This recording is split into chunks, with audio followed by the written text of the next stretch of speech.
Заасан бацгаана та бүхэндээ өдрийн мэндийг хүргэе. Гамбаяр байна. Захин аюулгүй байдал болон компьютерийн сүлжээний талаар ярилцах дараагийн бичлэгээр бүгдээ уулзч байна. За илүү дэлгэрэнгүй мэдээллийг авахыг хүсвэл YouTube хуудасаар сонирхож болно. За өнөөдрийн сэдв маш сонирхолтой сэдв байгаа болохоор надтай цаашдаа хамт байгаарай.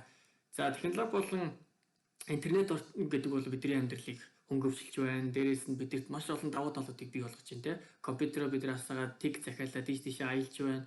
Уцаа гаргаж ирээд киногоо үзэж байна, шопинг хийж байна, найзуудтайгаа холбогдож байна. Ялангуяа сүүлийн 2 сард энэ 20 цэрийн үед болохоор ажиллаа хамжуулж байна. За үүнтэй дагаад сар зүйлүүд маш их байна. Өөрсдийн хувийн мэдээлэл алдах, өөрсдийн санамсаргүй байдлаас болоод картын мэдээлэл алдах, санхүүгийн хохирол амсгах те энэ мэтлээ ингээд аюул олон зүйлүүд бидэнд учирж байна л да. За тэгвэл захин аюулгүй байдал гэж яг юу юм бэ? Яагаад бид нар үндсэн мэдээлэлтэй болох ёстой юм, мэдлэгтэй болох ёстой юм, хэрхэн зөв мэдээлэл олж авах юм гэх мэт л аюул олон асуултууд гарч ирнэ л дээ. Үүнд хариулахын тулд мэрэгжлийн хүмүүс бид нар өдөр болгон ингээд зөв хэрэгтэй мэдээллүүдийг өгөхийг хичээж байна. За өнөөдрийн сэдв маш чухал сэдв байна. За энэ маань болохоор хэрэглэгчийн нууцыг болон пассворд. За яагаад бид нар хэрэглэгчийн нууцыг болон пассвордыг чухалчилж авч үзэх вэ гэхээр бүгдээ өдөр болгон бид нар ямар нэгэн байдлаар ийш тийш аппликейшнээр аксес хийх эсвэл хандах те нэг бол өөрсдийнхөө Facebook руу ороход хүртэл хэрэглэгчийн нууцыг хэрэгтэй болж штэ.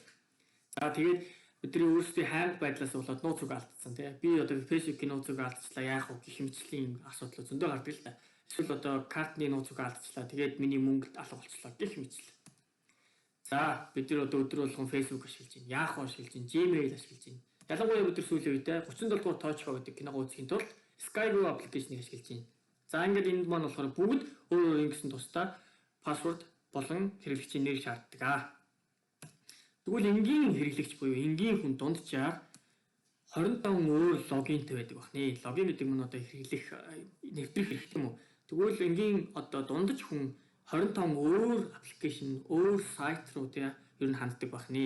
Тэгэхээр юу гэсэн 25 өөр нууцыг шийдлэх юм уу? Эсвэл нэг нууцыг би чэйжлээ тэрийг 25 хийх юм уу? Гэх мэт ингээд аюул олон асуултууд гарч ирж байна л да. За тэгвэл яах вэ? Одоо бүгд яах вэ? Сүүлийн 10 жил, өнгөрдөг 10 жил, өнгөрөх 10 жилд хүмүүсийн ашигладаг байсан ихэнх пассвордууд ямар байдаг байсан бэ гэхээр өөрийнхөө хайртай хүний нэрийг хийдэг. Нэг бол өөрсдийнхөө сонсдог дуу, сонсдог хамтлагийнхаа эсвэл үздэг киноныхоо бүр өөрсдөө дэмждэг багийн эсвэл ямар нэгэн байдлаар алдартай брэндүүдийн Coca-Cola ч юм уу, Mercedes ч юм уу иймэрхүү байдлаар ингээд пассвордуудыг хийдэг байсан бахны. Эдгээр пассвордууд нь ямар сул талтай вэ? Энэ пассвордуудыг эдгээр секундын дотор тайлах магадaltaй бахны. Эдгээр секунд. За таны пассворд чинь 6 тэмдэгттэй, 7 тэмдэгттэй байсан бол эсвэл иймэрхүү dictionary буюу үгсийн санд байдаг алдартай үгнүүд маш олон тохиолдолтой үгнүүдийг ашигласан байх юм бол таны пассворд эдгээр секундын дотор тайлагдах, эдгээр секундын дотор мэдэгдэх тийм бүрэн боломжтой байх нэ. Тэгвэл үүнтэй холбоотой нэлээд олон жилийн өмнөөс ахуулаа те. Одоогийн 10 жил гэсэн үг шүү дээ те. Ер нь яадаг болсон бэхээр бүх сайтууд, аппликейшнууд танаас хамгийн багадаа 8 ширхэг тэмдэгтийг шаардсан. Тэр дундаа үсэг орсон байх хэвээр, тоо орсон байх хэвээр, том жижиг үсэг холилдсон байх хэвээр. Тэгээд тусгай тэмдэгт орсон байх хэвээр. Нэг бол үгсийн санд байдаггүй үг орсон байх хэвээр. Гэх мэт аюу төвөгтэй болж ирсэн л дээ. Энэ маань мэдээж энэ пассвордыг аюу хүчтэй байлгана те. Ямар нэгэн байдлаар хадагч нөхөр нь таны пассвордыг нууцлагдсан пассвордыг олж авлаа гэж бодоход тэрийг буцаагаад decrypt хийгээд тайлаад таны жинхэнэ пассвордыг чинь гаргаж ирэхэд аюу хэцүү болгож ийн гэсэн үг л баггүй юу? За тэгэнгүүт нь хүмүүс яадаг болсон бэ? Бид нар амьдрал дээр яадаг болсон бэ гэнгүүт нөгөө олон complicated буюу тестэх хэцүү пассвордуудаа компьютер дээрээ ноутпад дээр бичээд нэг бол хадгалцдаг. Нэг бол цаасан дээр бичээд ингээд компьютерийн ойрхон ч юм уу те өөртөө ингээд аваа явчихдаг. Тэгэнгүүтээ дараа нөгөө пассвордыг хийх шаардлагатай болгоод ирэнгүүт нөгөөдөө гаргаж ирээд ч юм уу нөгөөдөө харж байгаа гэдэг. Энэ маань болохоор таны пассворд болон таны хувийн мэдээлэл болон банкны мэдээлэл ямар ч мэдээлэл байсан те энийг маш өндөр эрсдэлд оруулж байгаа хэрэг баггүй юу? Тэгвэл тэгвэл дараагийн нэг бас жишээ те би 20 өөр accessтэй байлаа гэж бодоход тэрнлүүгээ би ганцхан пассвордоор ханддаг байлаа гэж бодъё. За ганцхан пассворд хэрэглэдэг байж болно. Тэр пассворд нэгтэй айгүй лаг пассворд зохиоцсон те. Гэхдээ би бүх сайт руугаа ганцхан тэр пассвордаараа л ханддаг. За ийм тохиолдолд яадаг вэ гэхээр одоо том сайтууд бол нууцлаа маш сайн хангасан байх магадaltaй тийм үү? За бүгдээ тэдэрт итгэж болж байна. За тэгвэл өөр одоо янз бүрийн одоо аппликейшн эсвэл одоо сүүлийн үед гарч байгаа шинээр гарч байгаа таны мэдхгүй бидний мэдхгүй одоо олон одоо сайт аппликейшнууд хандахдаа тэд нар маань таны нууцлалыг бүрэн хангаагүй байх магадaltaй бөгөөд таны пассворд тэндээс алдагдах бүрэн боломжтой байна гэдэг маань бусад бүх одоо сайт болон бусад бүх аппликейшны чинь пассворд тэнд явж байгаа гэсэн үг байхгүй юу? Тэгэхээр та бүгдийг нь адилхан алднаа гэсэн үг. Дагаад бол ганцхан адилхан пассворттой учраас. За өөр нэг жишээ нь болохоор яадаг вэ гэхээр phishing attack ч юм уу эсвэл одоо аюул олон одоо халдлагын төрлүүд байдаг л та. Тэгэхээр таныг заллин мэхлээд таны пассворд болон бусад мэдээллүүдийг чи авах бүрэн боломжтой байдаг. Жишээ нь тань руу имэйлээр тэ Netflix-ийн чинь одоо аккаунт ингээ хааглаа. Та ингээ карта одоо ингээ юу аа нөө сэргээнүү апдейт хийнүү бла бла гэсэн ингээ тийм худлаа мессеж явж болно. Та энэ дэр ингээд дараад орж ийн те дарж оронгуудаа username password-а хийлээ. Нэг бол одоо өөрийнхөө картыг шинжилээд одоо карта хийлээ. Password-а нууцыг хийлээ те. Тэгвэл цаана юу болж байгаа гэхээр хуурамч танд одоо сайт үзүүлж хагаад тэн дээр username password-ыг чи авангуудаа тэрийг нь одоо халтагч этгээд рүү шийддэг байна шүү дээ. За яг адилхан жишээ бол энэ одоо Facebook-ийн жишээн дэр байж байна. Танд одоо хуурамч Facebook-ийн логин пэйж харуулад тэнгуүтээ email адрес болон password-а хийнгүүт чинь тэр маань халдагч этгээд рүү шууд явдаг байна. За бүгдээрээ дараагийн нэг жишээ нь те. За SIM swapping attack буюу. За энэ бол энгийн хүн ойлгоход жоохон advanced халдлагын төрөл байна. За энэ маань яадаг вэ? Two-way authentication буюу одоо сүүлд бид нар ямар нэгэн газраас ингээд хандхад утас руу чинь бас нэг мессеж ирдэг шүү дээ те. За тэгвэл давхар мессеж халдагч нутгийн одоо нөхрийн утаснд нь бас давхар очдог байна. За ингээд гих мэтлээ ингээд аюул олон халдлагын төрлүүд байна л та. За тэгвэл бид нар одоо яг яах ёстой юм бэ? Амар олон халдлага байна. Тэгвэл solution юу юм бэ? Шийдэл нь юу вэ? За дараах шийдлүүд байж болж байна. Ой тогтоолт маш сайн байх ёстой. Банк сэргээх нь нууц үгээ марцсан гэж сэргээгээд байх нь. Password manager ашиглах нь, passphrase ашиглах нэ. За ийм дөрвөн арга байж болж байна. За энэ бол энэ дөрвөн аргыг одоо миний зүгээс хэлж болж байна. За тэгвэл эхний хоёрыг нь шууд ялгасъя.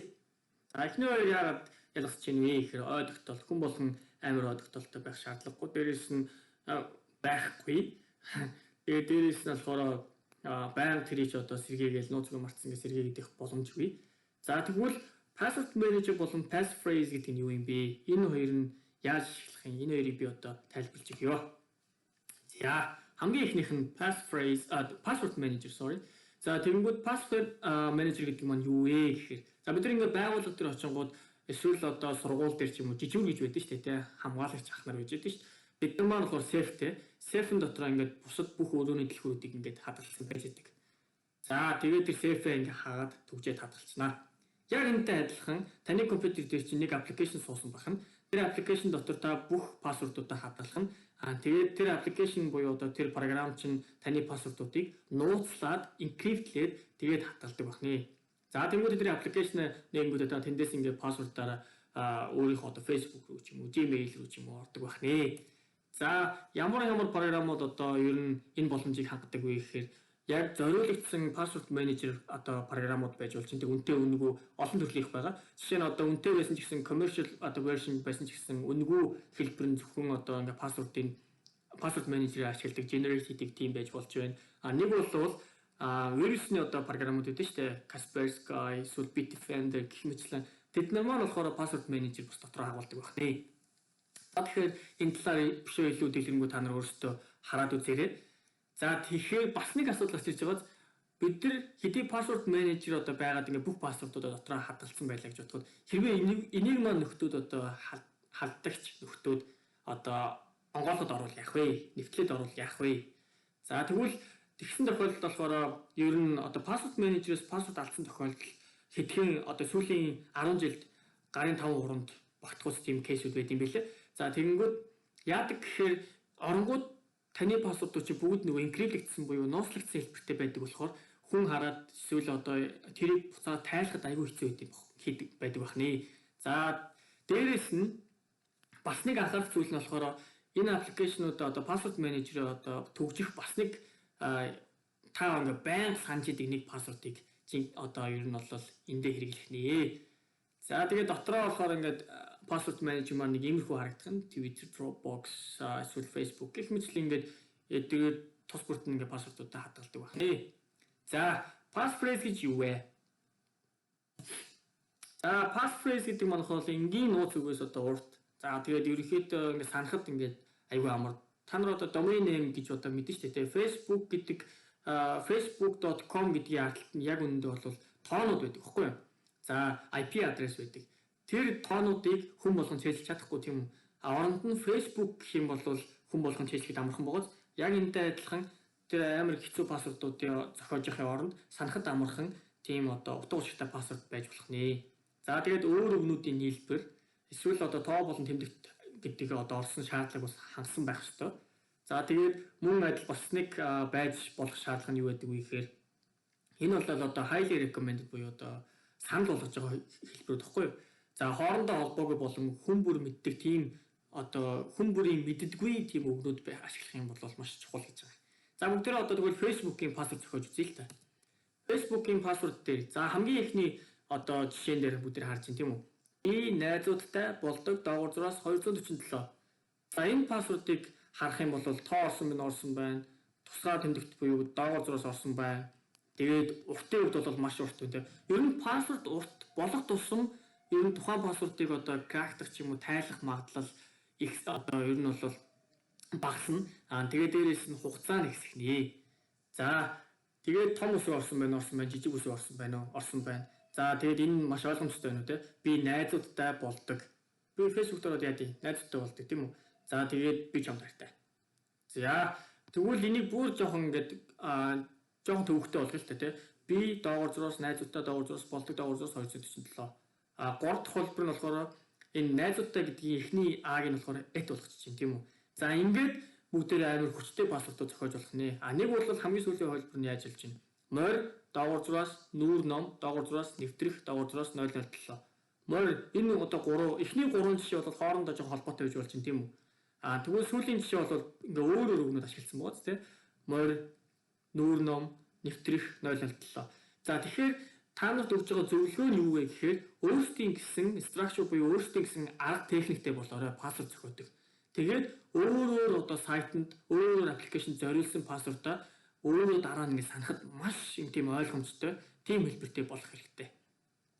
За, тэгэнгүүтээ яах нь бүгдээ тэр пассвордуудаа одоо хэрвээ та нар пассвордоо тэмдэглэдэг болвол тэр тухайн пассвордуудаа бас ингээ өөр хүн ойлгохоргүй байдалтай зөвхөн та л ойлгодог байдалтай тэмдэглэх бас хэрэгтэй. Тэр дараагийн бас нэг зөвлөгөө шүү заяа.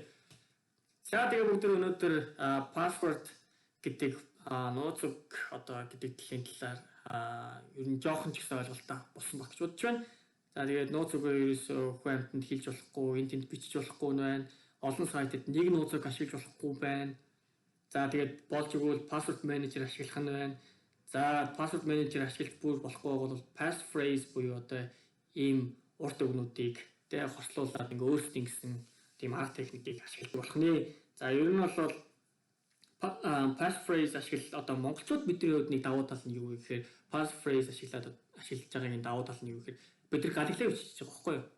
Ингээд англиар одоо ингээд шууд галиглаа бичиж байгаа.